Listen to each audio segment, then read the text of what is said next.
নজর রাখবো পরবর্তী সংবাদে। গতকাল সন্ধ্যা রাতে রূপম পালিত নামের এক যুবক তার সহপাঠীদের সঙ্গে নিয়ে কথা কাটাকাটি হয় এবং পরবর্তী সময়ে তা মারধরের আকারে রূপ নেয়।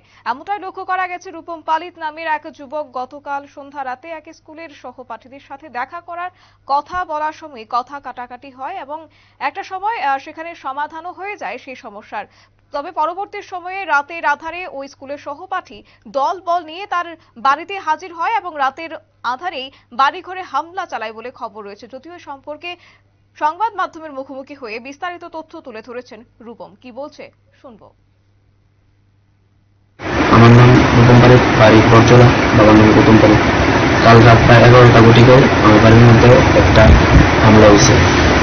তাদের সঙ্গে একটা ছোট্ট মত বরাবর ছিল, ছোট্ট একটা ঘটনা, যা ছোট্ট বাচ্চারা ঘটনার মতো। এই ঘটনাটা এটা বড় ইস্যু করছে। তারা আইসা কইছে যে হেরার কাছে ব্যাকগ্রাউন্ড সাপোর্ট আছে, এটা দিতে পারবে। অনেক কিছু আমার বাড়ি ভাঙচুর করছে, মা বাবার মারপিট করছে। তার নাম হইল কি আশিস দেবনাথ, প্রীতম দেবনাথ, তার ফ্যামিলি আর পাশে তার লোকে অনেক লোক আছে, তারা মিলে শেয়ার করছে। এটা লয়েছে আমার উপর ওখানে অনেক চাপ চলছে, এই জিনিসটা লয়েছিল।